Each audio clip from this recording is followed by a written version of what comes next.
Good afternoon.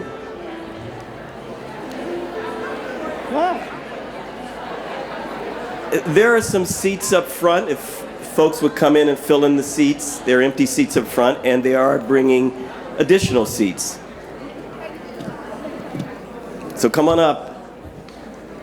There are even seats in the reserve section.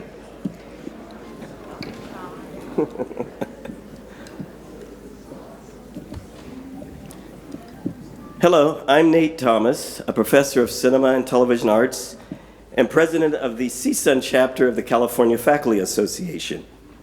I would like to welcome you to the first installment of the Provost Student Success Series. So thank you for coming.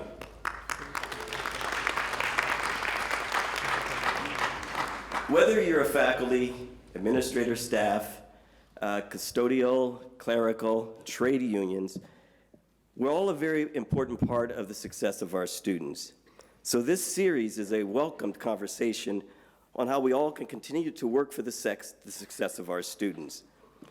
As I was walking over here, I thought about a story, and it just for some reason it crossed my mind coming to this event. It was a custodial staff named Dan. We called him Big Dan. And one of the buildings that he was responsible for was Manzanita Hall, where my home is. And I'm thinking about the respect that the students had for Dan, the custodian. The students would share their work with him.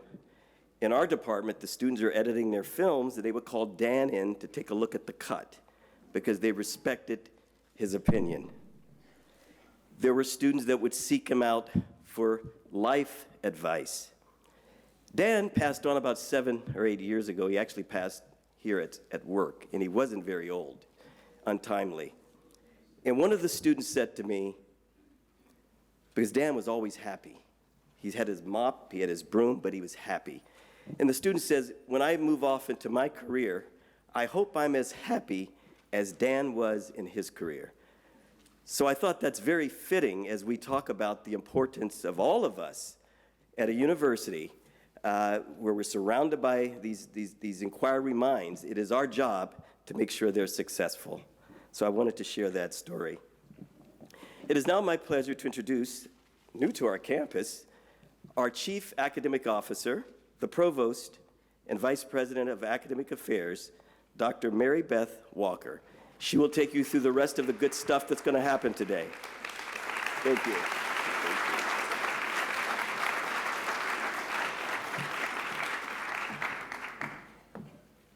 Thank you, Nate. I appreciate the introduction. And I also want to tell you all how much I appreciate the welcome that you've given me here at CSUN.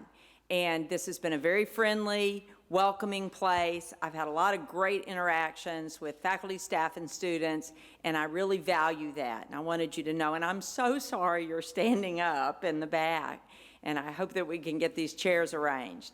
I very much appreciate your coming to this today.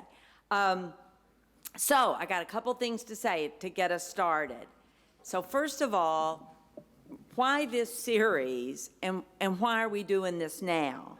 And I think that there really are two reasons for why we're doing it. First of all, you know, rehearsal's over. The first cohort of our students for the GI 2025 initiative, they're here on campus. So the full-time freshmen, fall 19, that's the first cohort for which we will be held accountable for our 6-year graduation rate. So that's one reason. So, you know, we have to be serious and purposeful.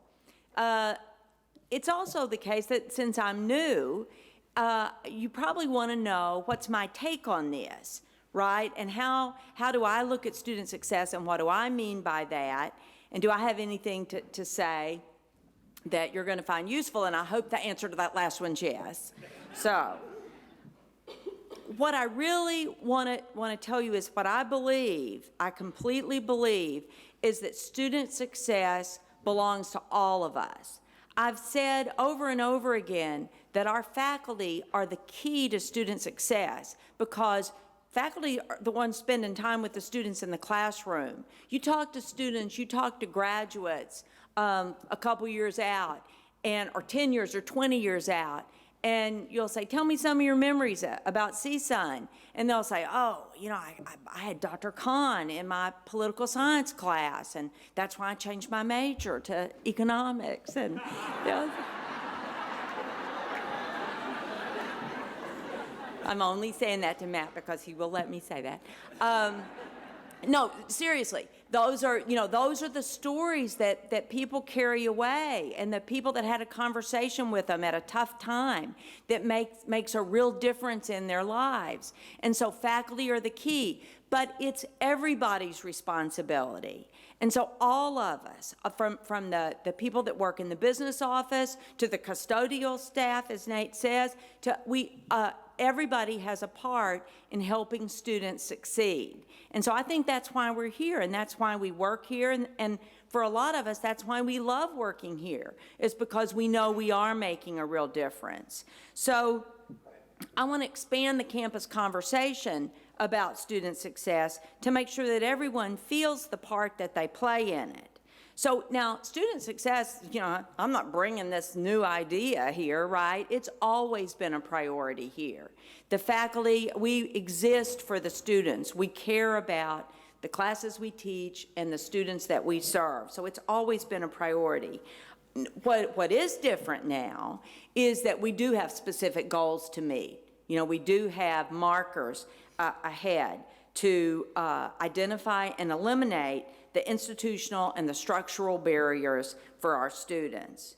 So one of my, if I think of student success as job one, I think what underlies that is the appropriate faculty and staff development to help everyone remain inspired about their work and be creative and be thoughtful about the work that they do. Think of new ideas or adopt new ideas. So I want to, every class that you teach, every advisement session that you hold, you're providing an opportunity for this student growth.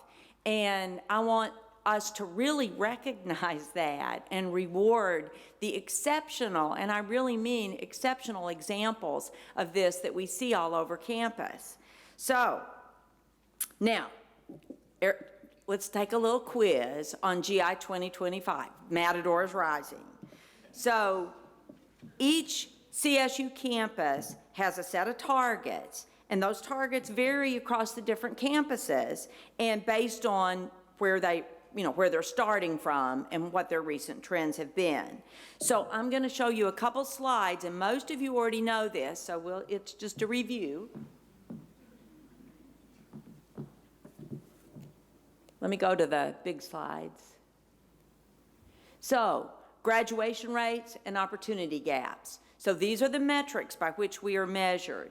So the first picture there is the full-time freshman 4-year graduation rates by college.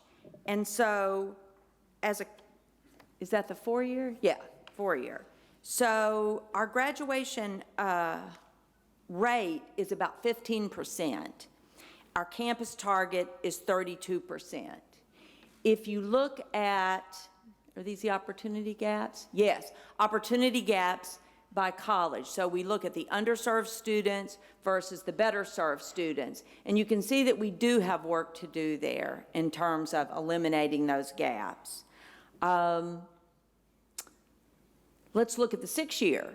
Our goal is 70%.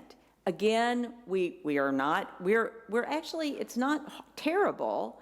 54, 55%. I mean, that's something to be proud of. No, I say that. I came from a university. I'm chained to this podium. I came from a university where it's a minority-serving university. It's similar. It's so the very, very diverse students are so similar to CSUN students. It's not a mirror image, but it's very similar. The percentage of students on Pell is actually higher there than it is here. First generation's just the same. I mean, all those students, they work. You know, I was just saying that I've had students who talked about having to spend some of their Pell money to support their mother, you know, so there's students with real challenges. About 12 years ago, the six-year graduation rate was 32%. Now, that is just appalling. So when I say that we're not doing too badly. So over time, the changes there have been, the graduation rate has moved to somewhere south of 65%. So I don't know the exact number. And the equity gaps, the opportunity gaps have completely disappeared. So that the African-American students, the Latinx students, all graduate at about that same rate. Now, an interesting thing is, which I find, the similarities and the differences are fascinating to me. And there, at the other institution, when we merged our data with the National Clearinghouse data, then you can see if these students went on to another institution. And so that graduation rate then climbs to in the low 70%, which is, it's a pretty strong result. And again, no opportunity gaps across race or ethnicity, better served or underserved. So here, that's first thing I said is, let's do that National Clearinghouse. Let's see how much that changes our results. They do go up. The graduation rates go up. They only go up, I think they go up by less than 5 or 6 percentage points. So you don't get the same boost, right, from looking at if the transfers. Let's look at our full-time transfer students. So we have a very, very large population of transfer students. And you can see that the two-year graduation rates, the goal is to be at about 48%, and we're short of that now. If you look at the 4-year graduation rates for the, where's that? Yeah, I'm sorry. I'm getting mixed up 2-year, 4-year. Our goal is around 85%, and we're coming very close there. So we have really strong performance with the transfer students. And the opportunity gaps are very, very small there. So we have made strides in that direction, and I think that's an important thing. So we still got work to do, but we are doing really good work here. Now, I want to talk a little bit more about some of the, because when I first come to campus, I'm like, what all things have we been doing and how are things working out? And so here's some student success good news. Average unit load. There's pretty solid evidence that students who really dive in and take larger numbers of classes, if you finish 30 in units in your first year, you're much more likely to persist towards graduation. That's true with our own data here at CSUN. It's true nationally. So there's very strong evidence on that. Our average unit load has risen from, now it's about 14.7 for full-time freshmen, up from 14 just a year ago. So we are advising students that this is a good way to go, 15 to finish, right? So the average unit load for full-time transfers is over 12 now, up from just under 12, so not quite a half a unit rise on average there from a year ago.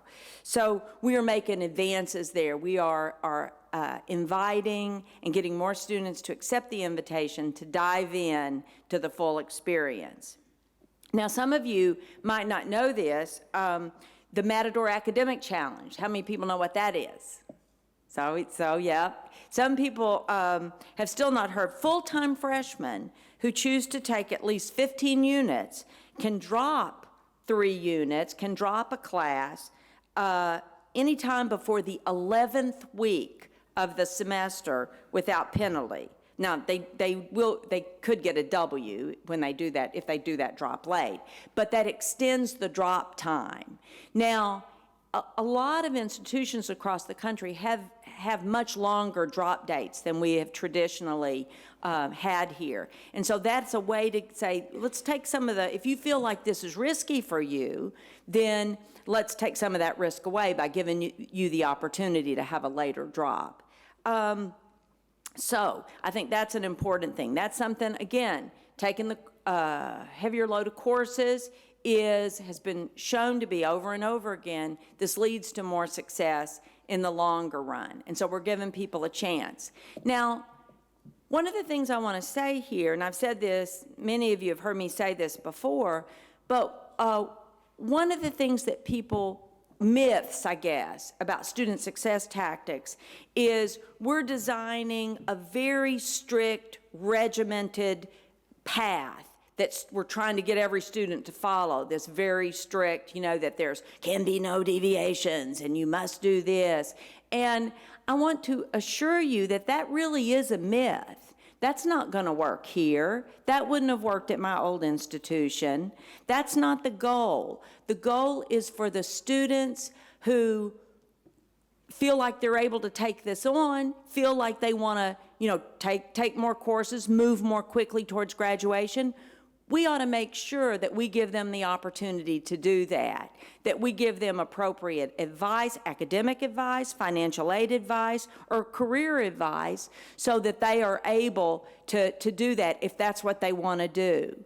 We are not, for students who say, this isn't going to happen to me. This is not working for me. I'm going to have to take a semester off. So I was dean for a long time, so that's why I have such sympathy for all the different stuff deans go through. And we used to, my Office of Academic Assistance, which is what we call the advisement center that was in the college, what we would do is if we had a student who was making good progress towards a degree, so these would be like junior status or sometimes senior status, and they had failed to enroll for the coming up semester, we called them all. And, you can imagine how well that worked. You didn't connect with them all, but, we did give it a try to contact everyone and talk to them about what's going on. We notice you haven't enrolled. You've only got 6 classes left before you'll get your bachelor's degree. What can we do to help you? And so that's what we're trying to do.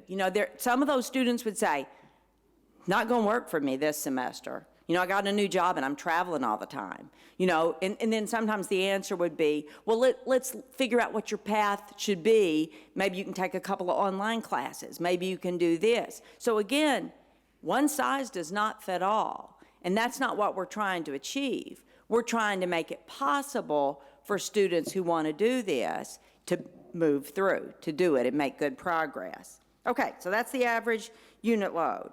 The hub is the centralized advising unit that advises all first-time freshmen.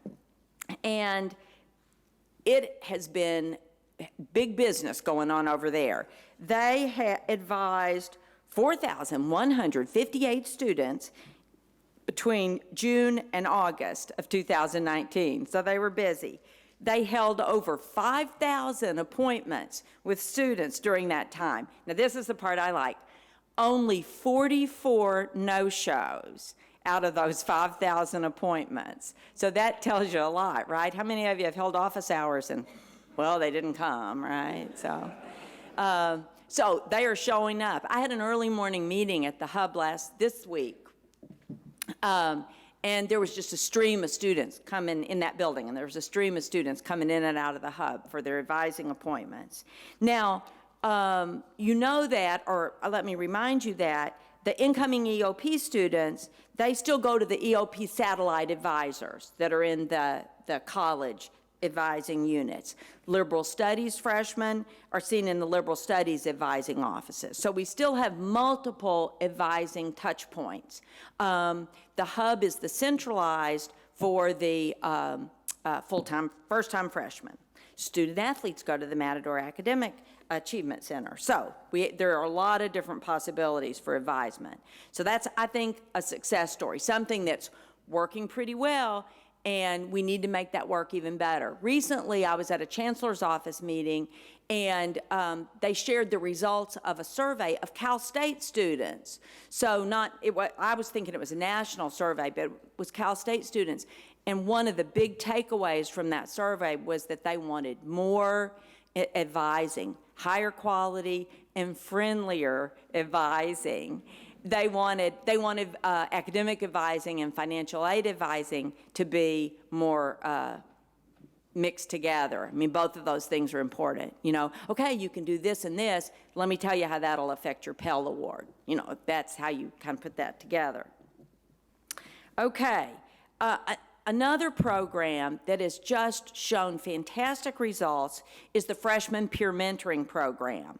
So the CSUN Mentorship Program is implemented through the Office of Student Involvement, Development, Student Affairs. Thank you, Dr. Watkins. And this assists students' adjustment to the college environment through campus engagement, peer mentorship. So the way that works, very simply, is that mentors meet with their students at least twice a month to personally support them, help them make referrals to resources on campus, engagement opportunities. There's a variety of events that mentors and mentees attend together, and the program was created to support GI 2025. Now, our overall full-time freshman retention rate is what? 81%. Oh, I'm so glad you know that. That's so good. That wasn't Janet. Please tell me that wasn't Janet. Full-time freshmen who participated in peer mentoring had an 89.9% retention rate.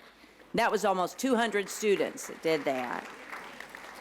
Among those students, traditionally underserved students had a 91.5% retention rate, okay?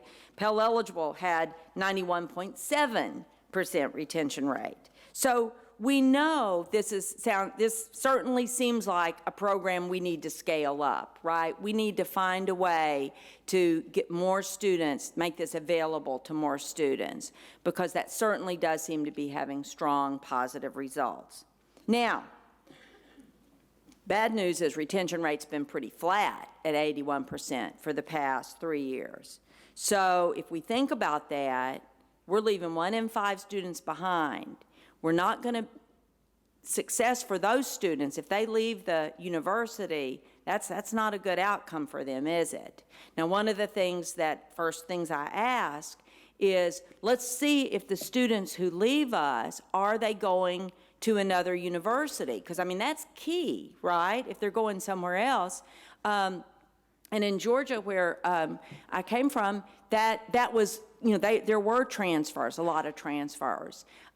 Most of those students are not going anywhere else. More than 2/3 of them disappear. They're not in the data in terms of attending another institution of higher education.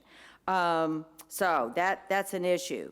You saw on the graphs that the opportunity gaps are persisting. We've not eliminated those gaps. That's an area of research. That's an area that we are looking into to understand better. You know, can we pinpoint that more carefully, and so then we could think about programs, perhaps like peer mentoring, that would really make a difference there.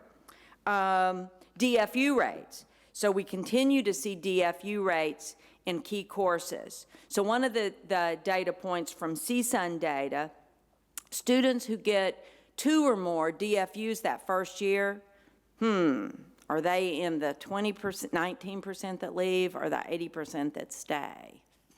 They're much more likely to leave, right? So 2 or more, and the problem is it's not that they're changing majors, it's not that they're taking a difference, they're leaving the university, right? They're not enrolling in any other institution. So that's, I think that these are areas that we can really tackle. These are areas where there's more work to be done, and we can do it. There's a lot of creativity that I hear, different ideas that come out in different venues, and we want to hear more of them. So I really believe that we really can do this. We have got this, but we need to know where we're starting from and know where we want to go. So there are many programs and services in existence.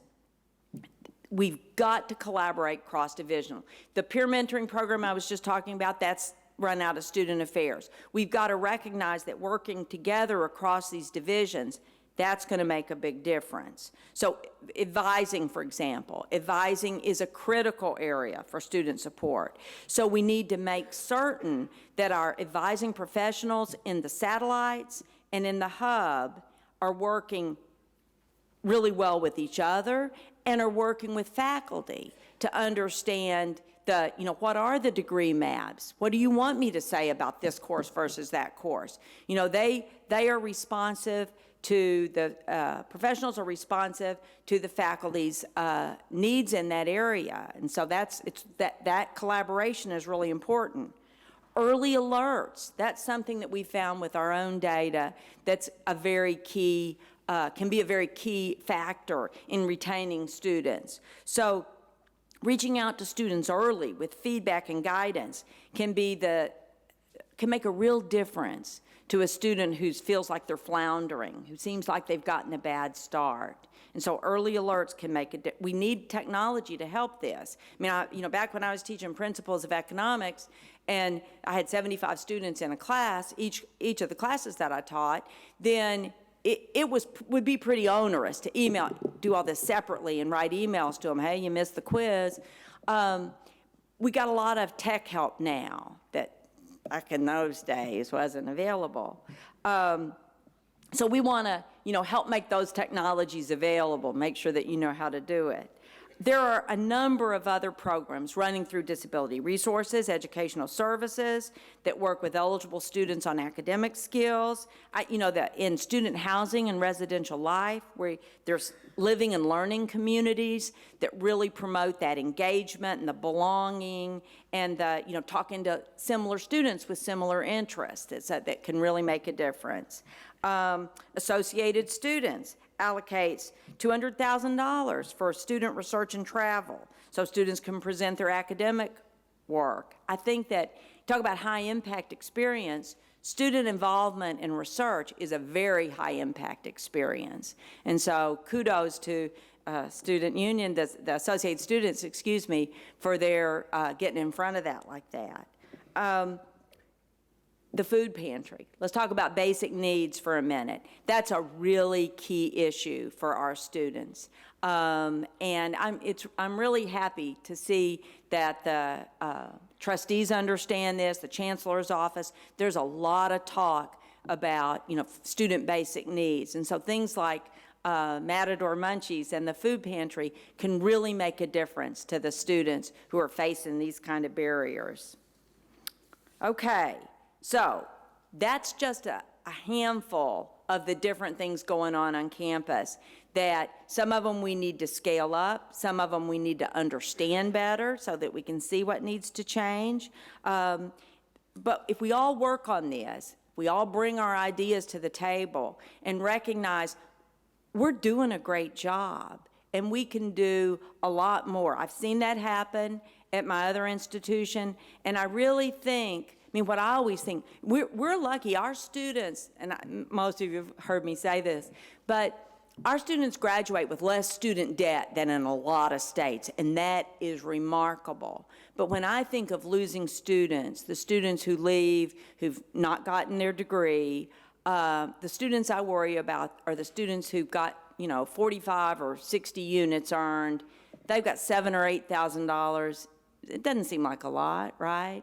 But then they don't have a degree, their job prospects are limited, you miss a couple of payments, get behind, then that $7,000 or $8,000 debt, that's a millstone. That is a huge problem in their lives. And so I think when I think about student success, those are the students that I want to help. I want to keep on, give them that hand up and a step forward to move on to a better circumstance.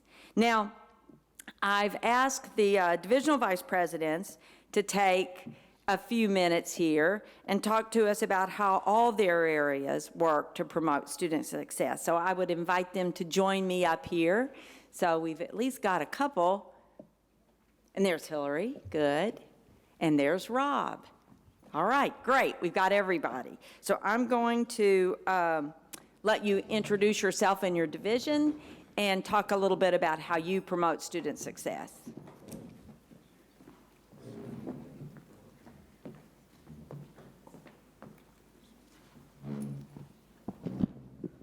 think I'll go first. Greetings, everyone.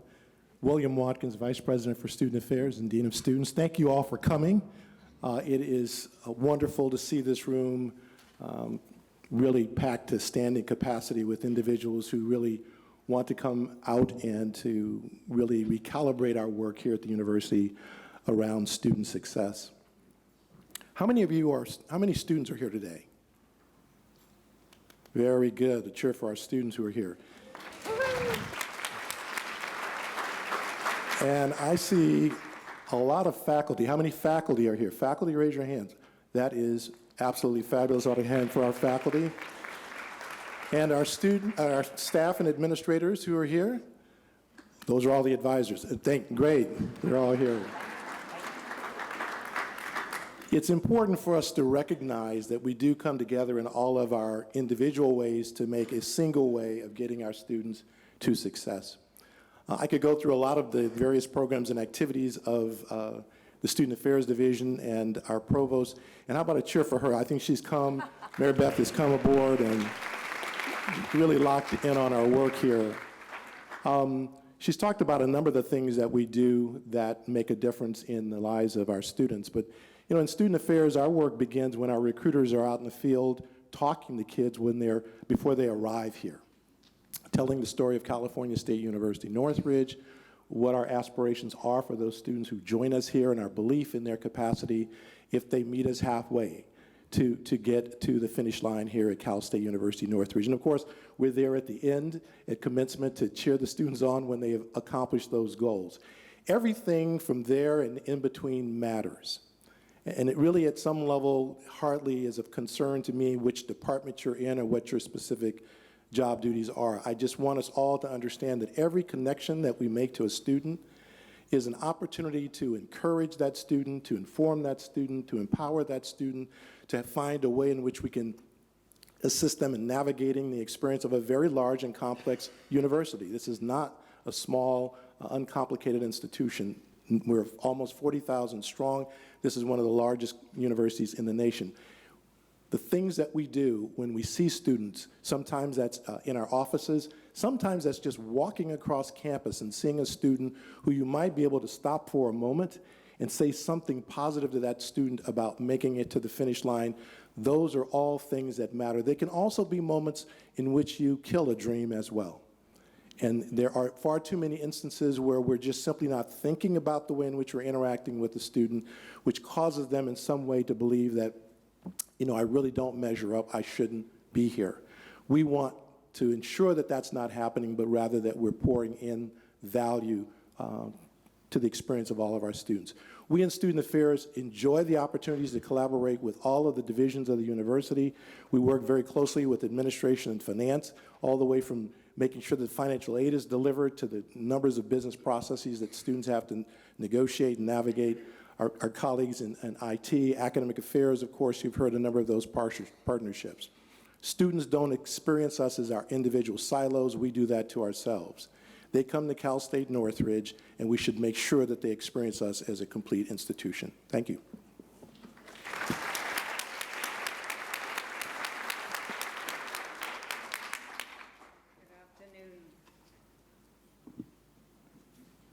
Good afternoon. Technical help from my colleagues here. I'm Hilary Baker. I'm the Vice President for Information Technology, and I'm thrilled to be here to really, in this setting, show how we collaborate across the campus in support of student success. IT, the Division of Information Technology, is fully committed to student success. The exciting part that it really infuses a lot of what we're doing. We in IT provide services and support to really create a more digitally enhanced institution that uses technology to facilitate student learning and success, to empower innovation, to provide intuitive services, and to help the university operate efficiently. So let me talk a little bit about how we do that for students and also for faculty and staff. But we really want our CSUN students to experience the latest and the emerging technologies and to develop digital skills required to advance student career readiness. Examples of some of these are the CSUN mobile app, where we've got mobile options to enroll in classes, to access Canvas and other software, and to ask questions using the Ask Maddie chatbot. On any given day, we have over 15,000 concurrent users on our Wi-Fi system, so that's probably a lot of you here today. We also have almost all of our students use Canvas in one or more of their classes. So we use technology to help remove barriers across campus in many ways. So I thought I'd give an example of the myriad of forms that our students, of course, use to fulfill their requirements on their academic pathway. Forms that traditionally used to be paper and required students to run around all over campus to go from one department to signature to another. And in many cases, those forms are now online, such as the online application for graduation or the change of major form or the course repeat form. So those are some examples for students, but of course IT provides technology support for faculty, staff, and administrators for all of you in the room. And one of the new academic technology services this semester is Canvas Insights, which is a new dashboard in Canvas that allows faculty to quickly identify students in their class who may be falling behind on assignments and reach out to those students personally through an email, a form of the early alerts that Mary Beth was talking about.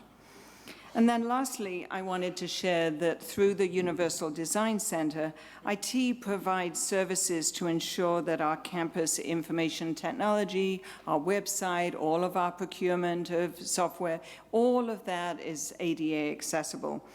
One of our new accessibility services this fall is something called Ally for Canvas, which provides faculty feedback on the accessibility of their course materials in Canvas and offers a few suggestions, a few tips on how to improve the accessibility for some of those materials.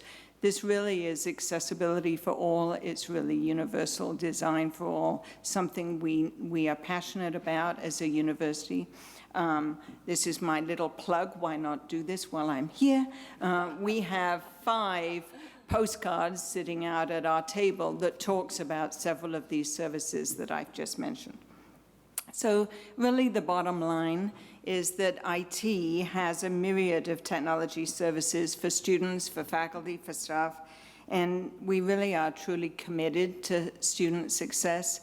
If there's any way that we can help, please don't hesitate to let us know. Thanks.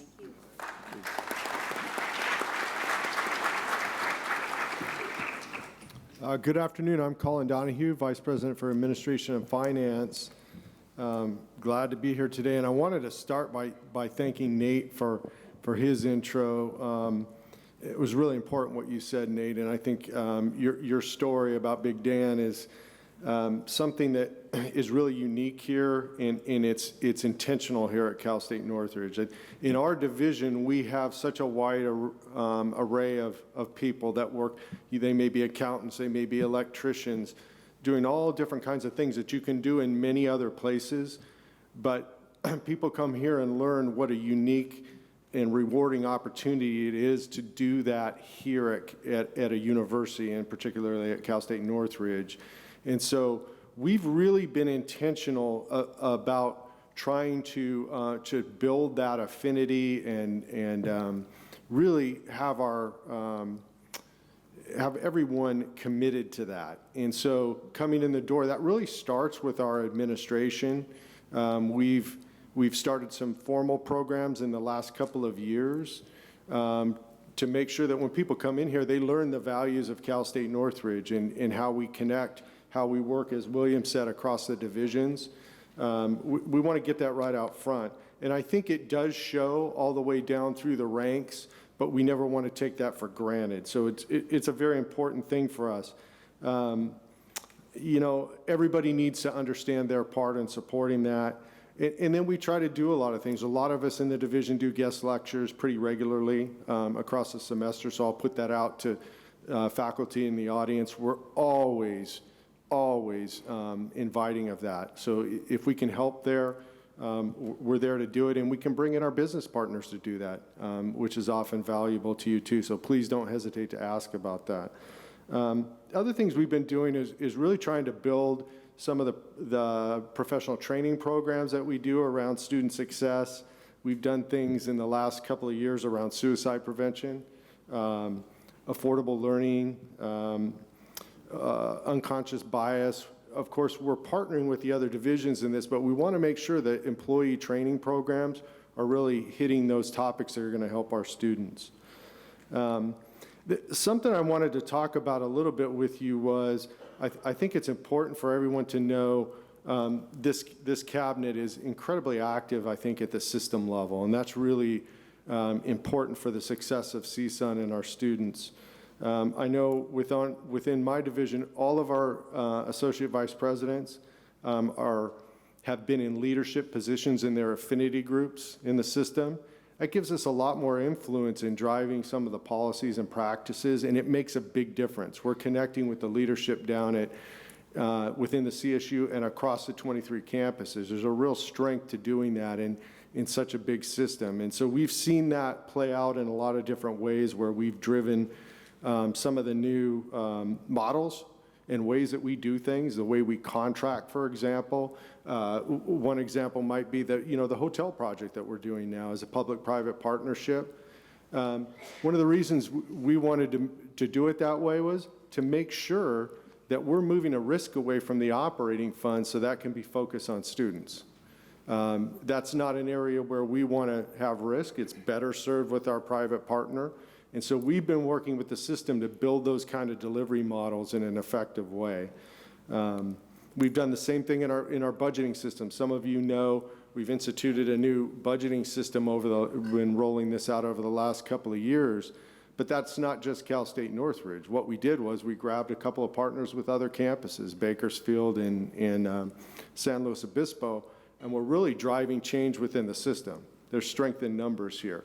That kind of thing you wouldn't think of as a student success measure, but what's really behind it is not putting a computer system in. It's about doing our work more efficiently, shepherding our resources better, understanding them better so that we can use limited resources to really their best effect.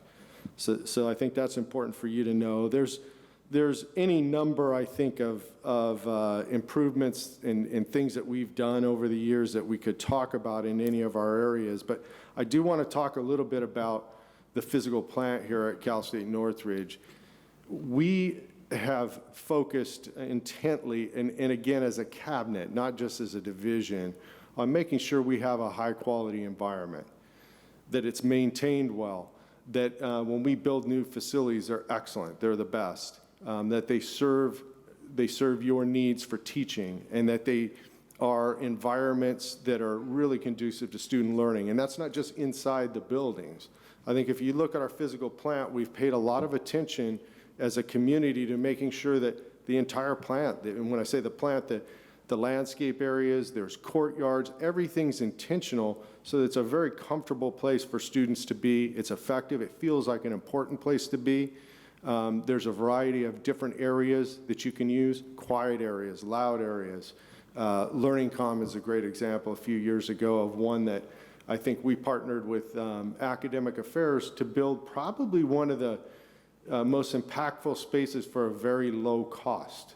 So we've always got to look at those things.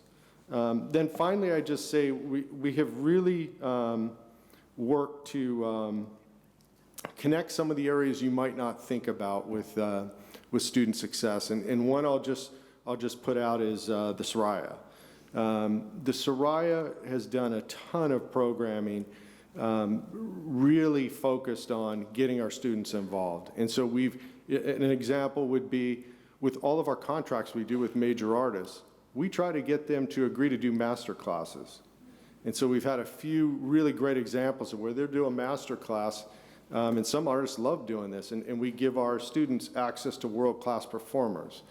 We've also had several examples where we have our student musicians actually as part of these major performances. So we're constantly looking for those ways. Of course, we're also trying to get sponsors in. When we did Itzhak Perlman for opening night. I think we had at least 80 students that we had a sponsor come in and pay for those students to be there at that event.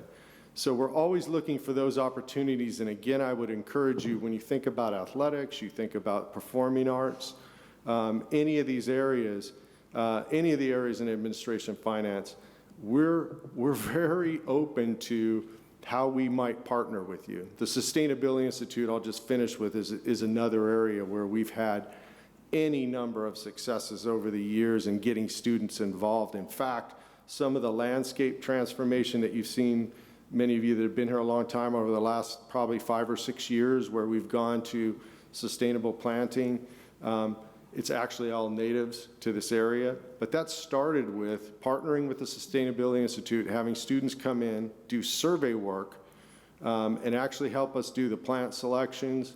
And the students actually, at that time working under Helen Cox over a couple of years, developed a computerized tree atlas of every tree, and I can't tell you how many thousand there are on campus.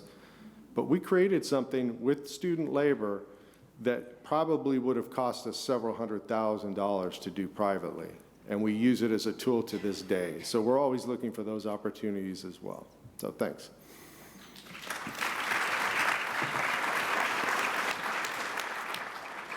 Good afternoon. I'm Rob Gonzalez. I'm Vice President for Advancement. And let me start by saying kudos to all of you for giving up a couple hours on a Wednesday afternoon to collaborate and discuss and increase understanding of how we can help our students succeed. I think that's terrific. And it says that that really is a priority here at CSUN. I thought I'd start by sharing a little bit about advancement. It can be kind of a mystery to folks sometimes because we're those people who work off campus with alumni and wealthy people and endowments and those kinds of things. But our mission as an organization is to increase the reputation, relationships, and resources of the university to advance its priorities. And of course, student success is priority number one. We do that by organizing ourselves into a couple of programs. We have our development and fundraising program. We have our alumni relations program. We have the foundation, which oversees the endowment and other assets, which are about at $200 million. We also oversee the radio station and government community relations and special events. So through those activities, we have really emphasized a lot of student success initiatives. Probably the most important of which, I think all these folks and all of you look to me and my colleagues for the most, is we've increased giving towards student success initiatives. We're at about $22 million a year in philanthropic support, which is up from a run rate of about $12 million a year not that long ago. And direct $3 million a year of support to student scholarships. In the last 2 years, $2 million to basic needs initiatives and other direct student support. And the campaign, which is in the planning phase, the biggest goal in that campaign is for student success initiatives. So we hope to attract even more resources directly for student success, as well as the faculty and the programs that support that success. In government relations, one of the things that I think has been a big achievement in recent years, it was a great collaboration across campus and with off-campus partners, is we were able to include CSUN and this part of the Valley in Measure M, and we were able to secure $200 million in commitments for improved mass transit to our campus, which will be a big help in years down the road. And of course, we spend a lot of time advocating in Sacramento and in Washington, D.C. for increased funding. I'm not going to take all the credit for the recent budget increase, but maybe a small fraction of the credit. The team in government community relations has helped with that. One of the other things that I think probably isn't seen as a direct student succession initiative, but it is its primary goal, and that is our branding and marketing efforts. The goal of that is to increase the reputational value of a CSUN degree. So when our students graduate and their resumes are compared with other resumes, the CSUN degree stacks up well. And we've put a lot of time and energy into that effort. We've created the first comprehensive, authentic, and collaboratively developed brand on the university's campus, and we've been putting that brand out in the marketplace, and it's getting a good response. And some of the outside observers of higher education have taken note of your good work that we love to brag about, and our rankings across the board have been enhanced. So keep doing that good work. We love to tell those stories. We also, in alumni relations, we have focused on building our programs with current students and young alumni and connecting them with alumni who've been out and are a little bit more advanced in their career to help establish networking relationships, mentorship relationships. And we have a host of programs dedicated to that. I won't go through all of them today. Those are just a few examples of some ways in which my division is collaborating with my partners up here on the stage and many of you in the audience to increase student success. Thank you.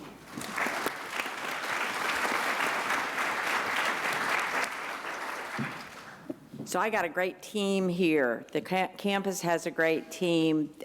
These guys are partners in everything we do. We can't do what we do without help every day from these people. So they've really helped me get going, and I really appreciate you all being here today. Thank you.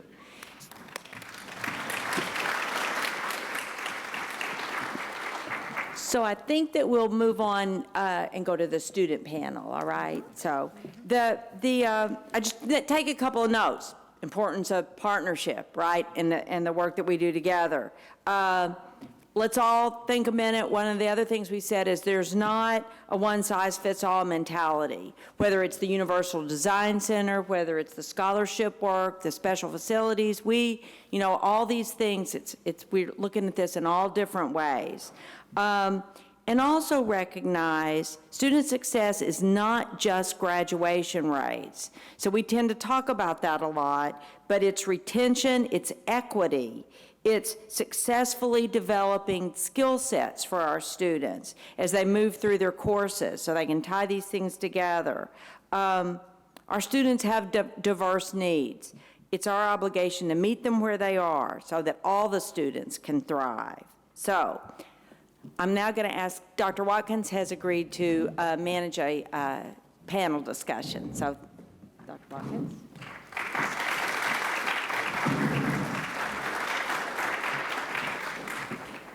Okay, if I could have the panel members come on up and take a seat. We'll get some name.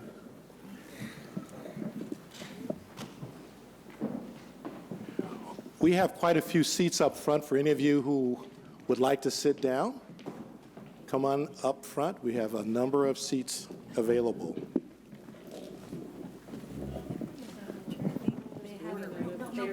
Sit here. There's an order. Yeah, there'll be 6 of us. The order is right here.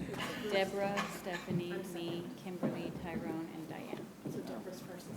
Oh, so you over here. Okay, as our panel gets situated and they take their seats, you'll see this is not just a student panel. We have faculty and staff who are here with us today. I'm going to invite each of them to introduce themselves. And let me just ask the faculty and staff members who are there, as Joseph does his wonderful thing here. So for our faculty and staff, and we're going to start with Deborah Hammond, we're going to ask you to give a brief description of your role on campus and tell us how you see that role in relations to students and student success. And why don't we do that for and then with our students, we're going to have you give a brief description of yourself, like to know your major, your class year, and then we want you to talk a bit about your experience with student success here as a CSUN student, okay? Deborah, why don't you get us started? Okay. My name is Deborah Hammond.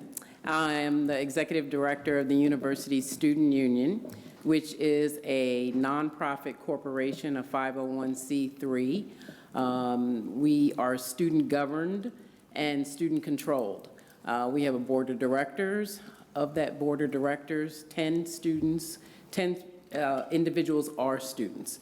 So my boss is actually sitting on this table, Tyrone is the chair of the USU Board of Directors.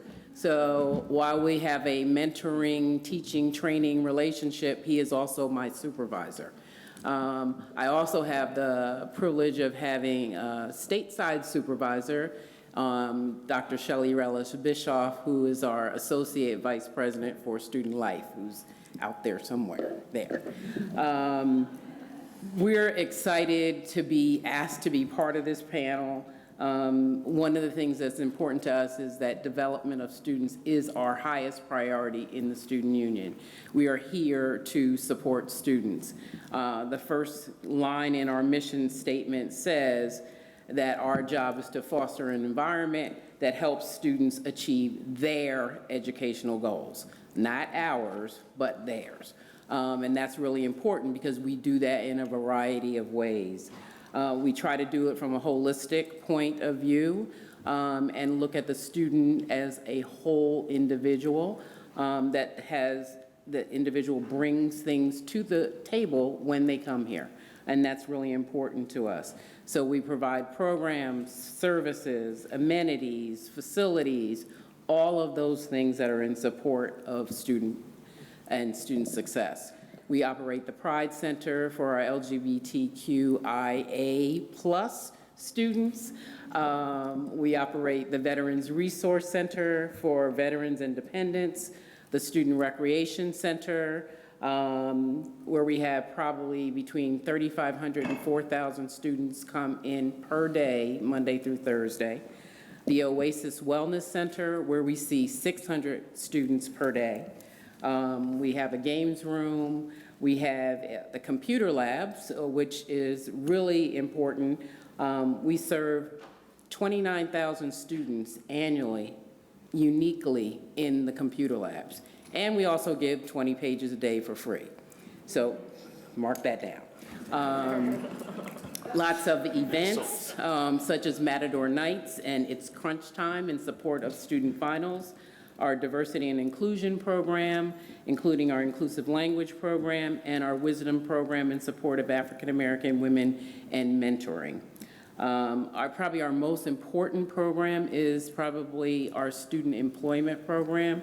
And we average about 340 students to 400 students a year that we serve. And we consider ourselves educators outside of the classroom.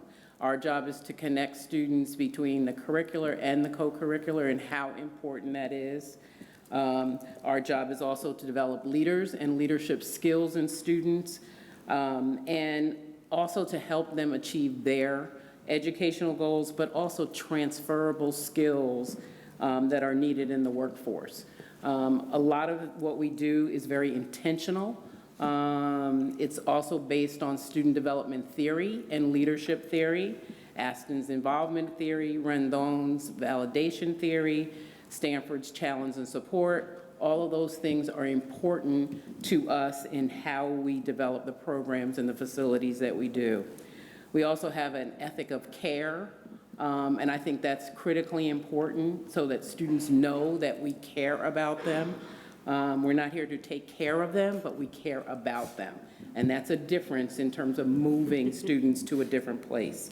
We try to focus on quality, and we assess almost everything we do. And our job is to focus on that continuous quality improvement. In terms of the student employment program, it is pretty robust. It involves the onboarding, the training, the development, advancement opportunities, evaluation process, self-appraisals for students, ongoing feedback. And at the end of last year, we did a post-employment survey that involved 100+ students. And 63% of those students reported that having a USU job was the reason for their perseverance towards graduation. 84% of the respondents said that their job at the student union helped them find purpose in their university experience. Impressive.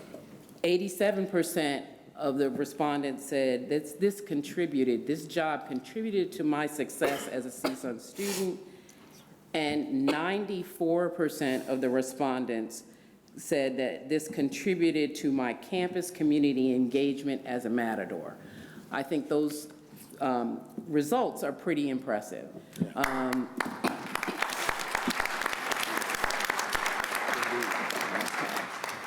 And we've also been studying this for the last 4 years. We've done another survey for college unions and the student employment experience, and all results said students have improved their customer service, time management, leadership skills, ability to work as a team, organizational skills, and all the rates are between 74% and 94%. And the other part that's really impressive too is that they said that they have gained skills relevant to their career, and that's between 80 and 90%. And they also have gained skills that they can be used after college, which is that transferable skills that's so important to us. And those results were between 88% and 97%. So we have a number of things we'd like to show you too at the fair outside, including how we use some of the things that the vice presidents talked about. We use Portfolium, we use Canvas, all of those things that are considered academic tools, we also use in the student union to help support our students. So thank you for this opportunity. We're grateful to be here. Another cheer for Deborah and the union. Okay, our next panelist, Professor Drew. All right, bear with me here. I'm struggling a little bit, trying not to infect my colleagues up here. I have a little bit of a cold. So my name is Stephanie Drew. I'm an associate professor of psychology in the College of Social and Behavioral Sciences, and I am sort of the other half, right? We said the educator's outside the classroom. I'm an educator inside the classroom, although I think our role as faculty goes much beyond that. I teach a class of 230 students for an intro psych class, only 5 of whom are psych majors. And so I really wanted to teach this class because I think it gives me an opportunity to really talk to students as they're first getting in. I tell my students that, to find your passion, and it's my job. I can't tell you your passion, but it's my job to help you follow it. So it does not matter what your major is. I meet with students all the time to go over personal statements, CVs, writing letters to other faculty to get into research interests. It's also, I think, understanding and being empathetic to who our students are. I went to a Apple conference a few years ago, and they said this is kind of depressing, if you send an email to students, 6% of students read it. If you send a text, 94% of them read it. So in my classroom, we use an app called the Remind app. I don't know their numbers, they don't know my numbers, we don't want that. But it allows me to text them things and communicate with them on a level that they're familiar with. I still post emails, I still post on Canvas, but allows me to talk to my students on a level that's much easier for them to send a text message saying, what kind of Scantron do I need today? I was like, don't worry, it's 9:59:43, it looks like this. And I have a picture with me on my phone. It's also understanding, I think, given that many of our students work and have jobs and taking care of families or are veterans, their schedules aren't as traditional as some understand. I have literally been in the car having a Zoom off. I was not driving, my husband was driving, to be clear. To be clear. Let's get that clear. Huh? Just to clarify, my husband is driving up the state. It is 9 o'clock at night. We're trying to go up Northern California at Thanksgiving, and I'm holding Zoom office hours on my phone because that's when my students could do it. Now, I'm not saying everyone needs to do that, but I think it's understanding who our students are and helping them find their passion. And it's empowering students to know what they can do. Every year I start my first week of classes, I tell them, did you know that a PhD is often free to get? And there's always this gasp. It's empowering them to know what they can go after and what they can do. And I tell them it's okay if you don't know how to do that. That's my job to help you get there. So I sort of see my job as empowering students with the tools that they need to be successful in whatever their objectives are. What a powerful, wonderful example of a faculty member. Let's give her a cheer. Thank you so very much. Shiva, you're next. Hey, good afternoon. My name is Shiva Parsa, Director of the Educational Opportunity Program, better known as EOP. We are just celebrating our 50 years anniversary, so yay. I know that there are many in the audience that are EOP and friends of EOP, but let me give you a little bit of definition.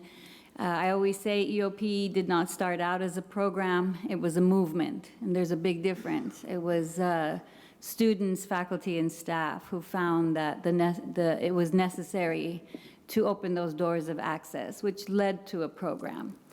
EOP, the student population, is what we refer to as historically low income and historically educationally disadvantaged. And that's important because you hear the term a lot about first generation low income. But EOP students are a subset of that because our students have to show a 10-year span of being low income and being educationally disadvantaged, which being first generation is a part of that, but it's not limited to that.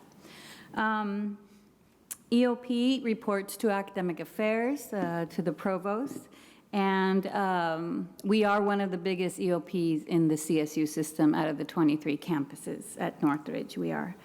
We bring in about between 400 to 500, depending on the year, of first-time freshmen and about 100 to 150 transfer students every fall.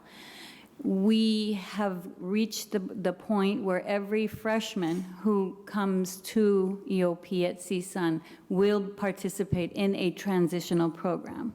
We have 4 transitional programs: residential bridge, commuter bridge, transfer bridge for our transfer students, and then we have Fresh Start. All this year, thanks to the University 100 leaders, this year we were able to also add learning communities and for our Fresh Start students, because Fresh Start was a 4-day program and now it's a 4-day plus a semester in learning communities. So all of our transitional programs have learning communities that continue up to 3 semesters. We have a lot of what we call holistic services, even our admissions process. Students who apply to EOP, they are all interviewed. We do have about 75% of our students are routinely admissible. We have 25% special admit. They are all interviewed, and they all have to sign a contract when they are become a part. And you can see she's nodding because she had the contract. So under EOP also, we have our Resilient Scholars Program, which is designed for our foster youth. We have our Faculty Mentor Program. We have our TRIO program.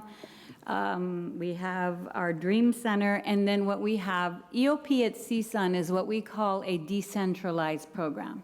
We have our central administration, but we have, as was mentioned, our satellite student services centers in the academic colleges where students receive their holistic advisement.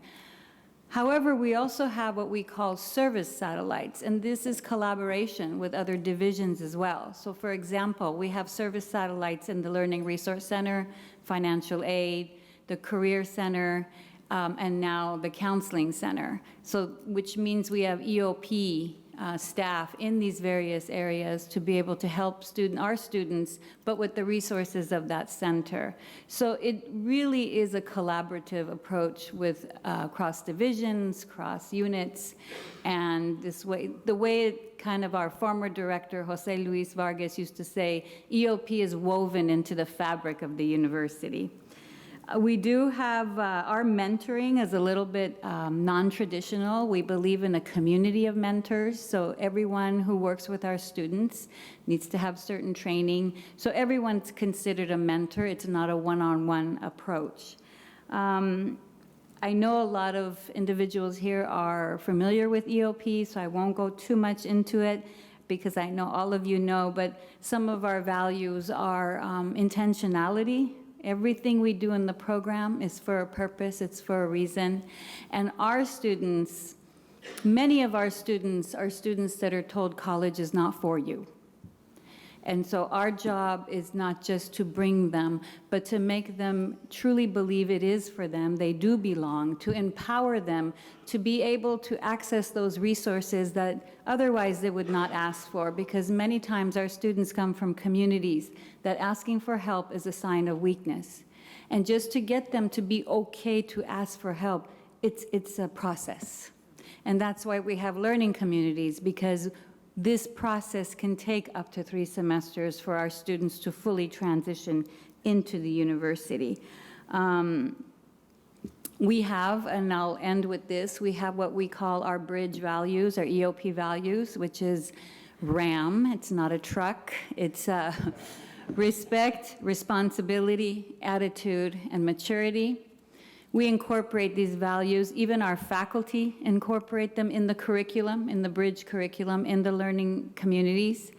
And the students really incorporate RAM, not just in their university life, but their everyday life, because many of them need to, for example, when we teach them, when we talk about respect, we say, we know you respect authority, you respect elders, we want you to learn to respect yourselves, because the better respect you have for yourself, the better decisions you make in life. So a lot of these aspects are intentional in the long-term learning communities. Thank you, Shiva. And congratulations on 50 years. 50 years in a few minutes. So now we will, let's all wave at our president. She was able to make it here. Diane, thanks so much for coming out. Thank you so much. Yeah, well, I saw you. Thanks for coming. It's so good to have you here. Now, what you've all been waiting for, our students. Yay. All right. Kimberly, why don't you kick us off? Muy buenas tardes a todos. Good afternoon, everyone. My name is Kimberly Silverio Bautista. I'm a graduating senior. I'll be graduating in the spring 2020. Thank you. I'm currently double majoring in journalism, broadcast, and Chicano and Chicana studies with a minor in Spanish language journalism. I am also an academic mentor for the EOP program. I've been mentoring high potential college freshman students for the past 2.5 years. So in total that I've calculated so far, about 60 students, freshmen. Also, I am the assistant news editor for the Sundial for the newspaper. I recently did a story about Jose Andres Miramontes, and that it was published last week. It was about the education issue, and I also did it in honor of the EOP 50th anniversary also. You're here. And I was born in the city of Pasadena in a predominantly low-income neighborhood. So, I'm a very proud Chicana woman where I come from, proud of my parents, undocumented parents. My dad is a handyman, my mom cleans houses, so I'm proud of my parents, proud of how far they've come, how they educated me, and where I'm here, it's a privilege to stand in front of all of you guys, and thank you. So Kimberly, let me just have you, before we move on, would you like to reflect just a moment on your experience as a student here? Yes. Has this stuff worked for you? Yes, yes. For me, personally, now that I'm going to be graduating, as I'm reflecting now how I've come so far, because I also did Residential Bridge 2015. So, like I said, I've been reflecting how far I've come. I realized EOP gave me a second chance in life. Not only EOP has played a big part, but also ethnic studies, Chicano studies. If it wasn't for Chicano studies, I would not be also majoring in journalism and broadcast, because when I was taking my journalism courses, I didn't see no Latina journalists. I'm like, where's my people? I felt left out. So I had in mind of switching my major to a different major, but then I realized there was a lot of issues, circumstances, successful stories, accomplishments that it's not put out there in the media. There's a lot of stereotypes of minorities, and I want to make a difference. I want to change that perspective. So, thank you. Thank you. And you're doing just that. Thank you. And because of Chicano Studies and EOP, I've made it this far, and I'm going to continue going far and represent as much people as I can and make their stories heard. Thank you. Wonderful job. Next, Tyrone, please. Thank you, Dr. Walker. I just want to thank the Provost for this opportunity. Dean Walker, it's definitely, and I'm so connected with everyone here on this thing. On here, Deborah, we work together here on the campus. I'm a student first and foremost. I definitely want to stress that. I want to stress the fact that I'm a student first. I'm a psychology major, also minoring in Africana Studies. I'm a transfer student. I came here to CSUN in 2018, EOP, transfer bridge participant.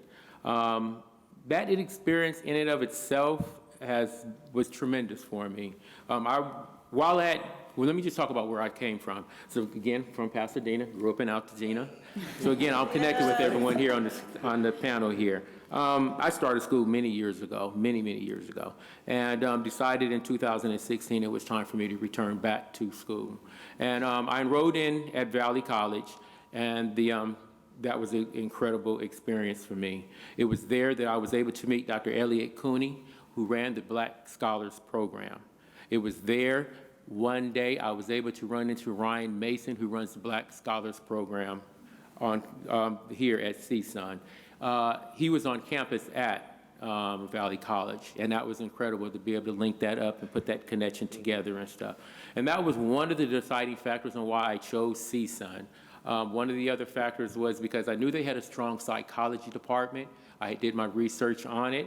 With all honesty, I was just disappointed that there weren't any African-American faculty in the department. I was very disappointed in that. But I pressed on, and I came here to CSUN. Yes. Again, I pressed Glad you did.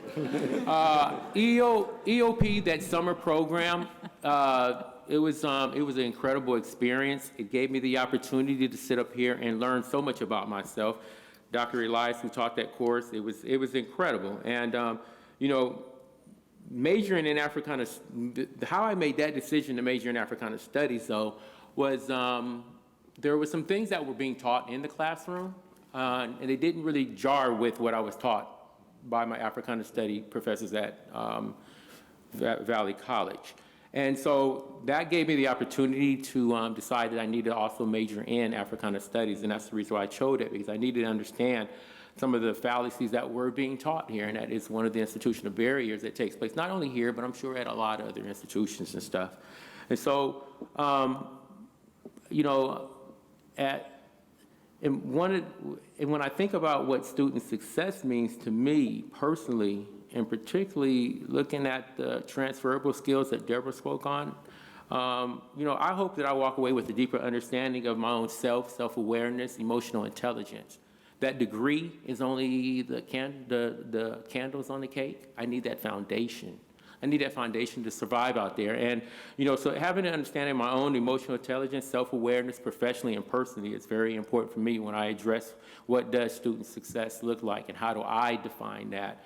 You know, as a non-traditional 53-year-old black male returning to school, there's definitely some societal barriers out there and stuff. And I'm very thankful that I'm aware of those barriers. I'm very thankful that I have the opportunity to achieve that success, student success here on this campus and stuff. And that's really what I've been running after, is a better understanding of who I am so that I could be a better person to sit up and serve my community and other students here on this campus. As far as interventions and initiatives that I've been a part of, I've already spoke about EOP. I spoke about Black Scholars Program. I slightly mentioned the Africana Studies Department, but that's been the biggest initiative, intervention for me here on this campus. Thank you. Dr. White, Dr. Cedric Hackett, they have been just outstanding for me, in and out of their office and stuff. I've taken several of Dr. Hackett's classes, well, about four of those classes. You know, and so with that, you know, that department, you know, there's some institutional barriers that are happening there. They've lost faculty. They haven't been able to gain back those faculty, either through retirement or through deaths and stuff. I sense that they are overworked. One of the other areas that, you know, what can I do as a student to help out in that department? What else can I do as a student to help get more African Americans here on this campus and stuff?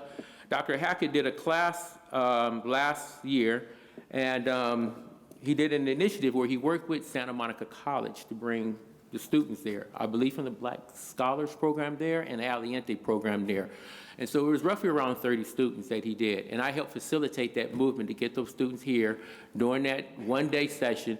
And they were we presented to them what the CSUN experience was like. There were several other students on that panel that got a chance to talk. Dr. Gamage came in and talked about intersexuality. She talked about what it was to be a black woman in the media. Those were things that those students had never heard before, and it really touched them and moved them. And I was grateful to be a part of that process and stuff, and we're looking forward to actually do that again this coming March. The other interventions that have really been great for me is definitely the Du Bois Hammer Institute and my involvement with there as a research assistant, the Minority Male Mentoring Program. During that summer bridge program, the summer class that I took through the EOP, I got a chance to run into Dr. Jonathan Martinez. I did not have him. I just saw his door open. He invited me in, and we got a chance to talk, and I got to take him, and he introduced me to the Minority Mentoring Program. And through that, I also got to learn and meet Dr. Alan Lipscomb. And I had heard about Dr. Alan Lipscomb from previous students here on the campus and stuff. So I mentioned that to sit up here and say, we need more minority, particularly African male faculty here on this campus. We just really do.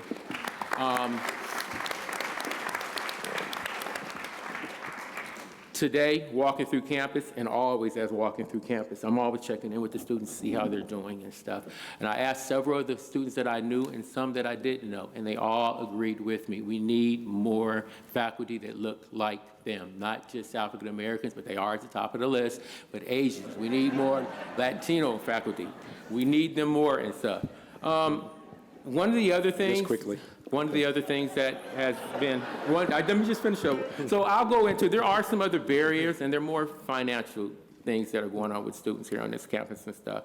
That, I think Dr. Walker already spoke about that one and stuff. So again, I'm very grateful to be a CSUN student. I'm applying to the grad program here, and I'm very thankful for CSUN. Thank you. About a cheer for Tyrone. Great job.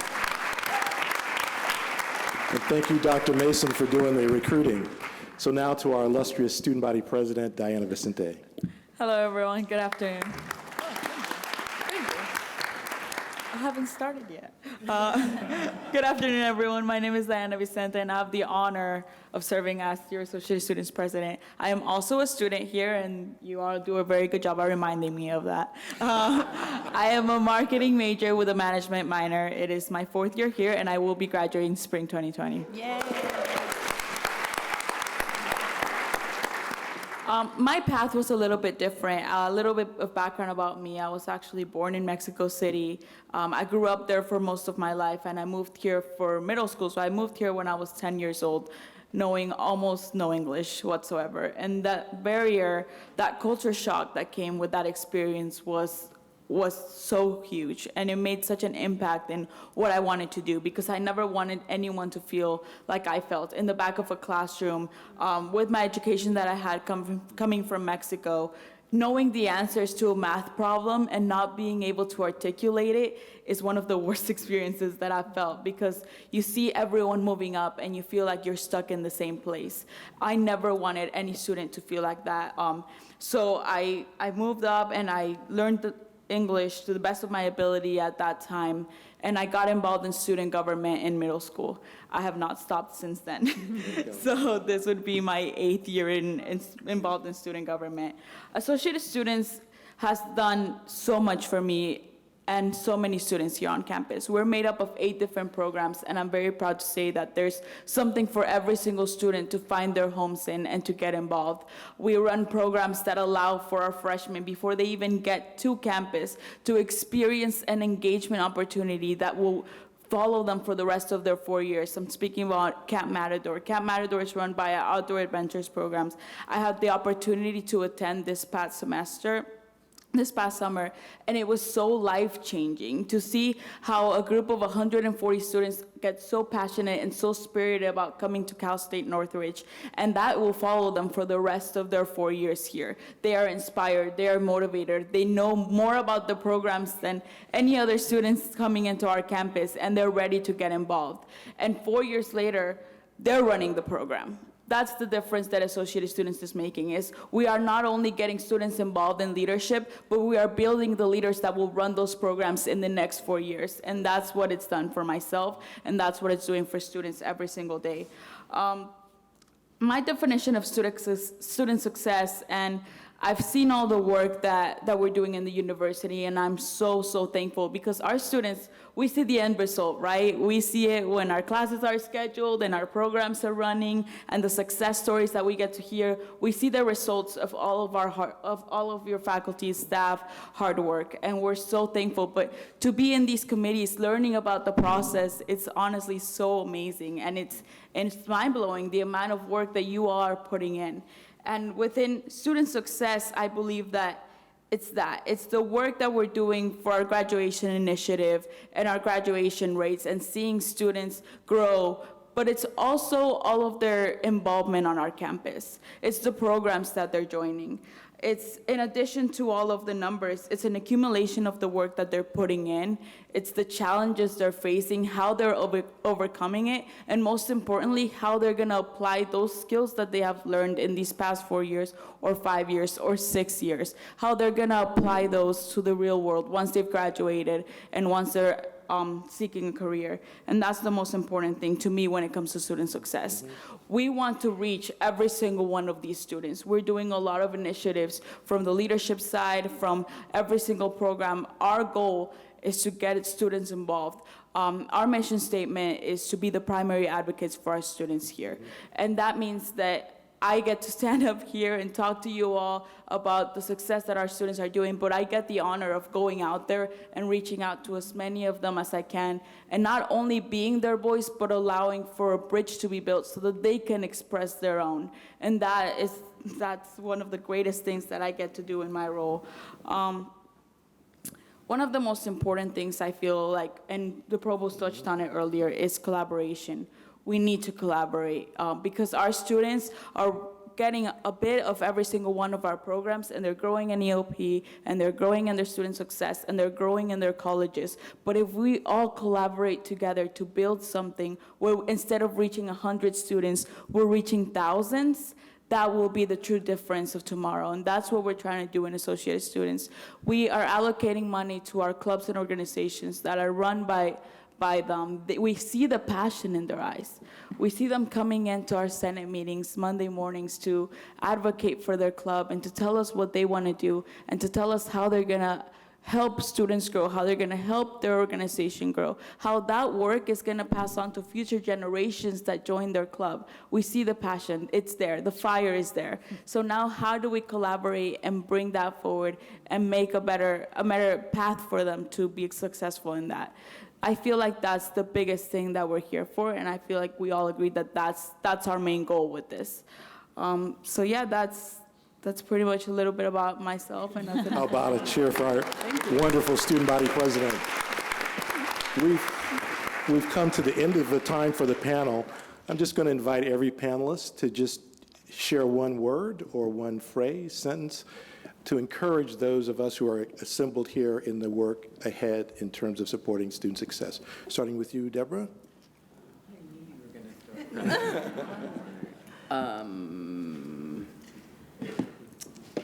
I just think we just need to be, you said one word. You didn't. Or one phrase. Or phrase. Or phrase. For me, everything is about intention. What is our intention? Is our intention to help and support students? So whatever we can do in whatever way we can do, I think that's what our job is. And I hope to do that as much as possible. Thank you so much. Professor Drew. I would probably say, it's a toss-up between, that's 2 words then. Okay. Passion and empowerment, where I really want my students to find their passion and help them, whether it's in research or finding the next level for them, and again, empowering them with the tools they need to be successful. Thank you so much. Sheila. One of our saying in EOP is making a difference. And sometimes when we're looking around and, we look at our communities that our students come from and we are we making a difference? Are we making an impact?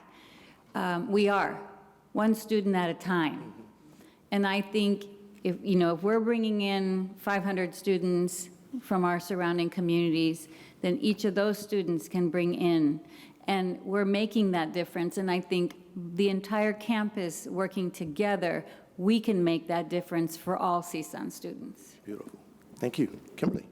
For me, there's this Spanish phrase called La lucha continua. It means the fight continues. The fight continues for students' voices, their stories to be heard. It's not only about the challenges, the circumstances they go through, they also have accomplishments. They also have successful stories. So it continues, and I'm going to continue it. Thank you. Tyrone. Just like in the 60s, the fight is not done. The work still needs to continue on. And resilience, pressing on, moving forward, understanding your vulnerabilities, acknowledging your fears, asking for help, giving someone else that opportunity to help you. That is a gift in and of itself. Well said.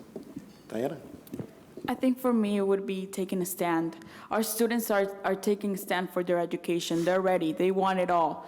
So we need to provide that for them. It's taking a stand for their education, taking a stand for equity, for opportunity, taking a stand for a better programs and services and education for all of our students. And I think our faculty and our staff, we're very lucky because you're already on the way there and you're already doing it for us. So thank you. How about a cheer for our panel? Thank you so much. I'm going to have our provost come back up and close us out.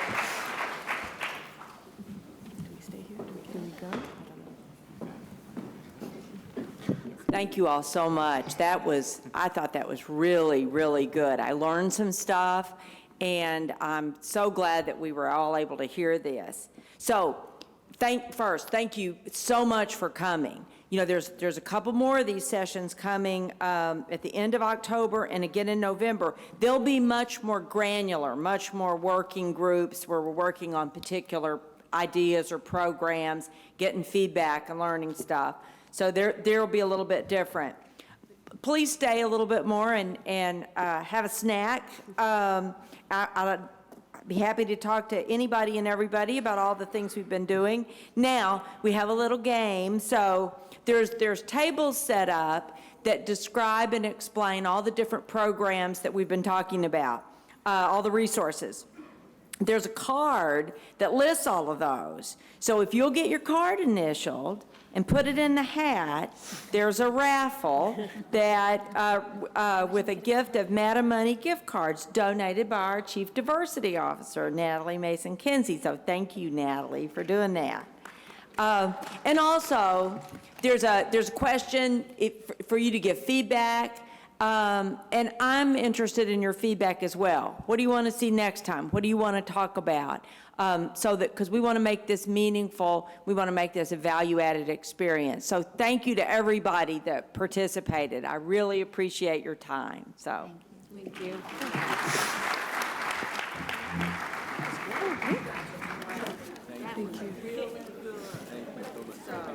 Thank you.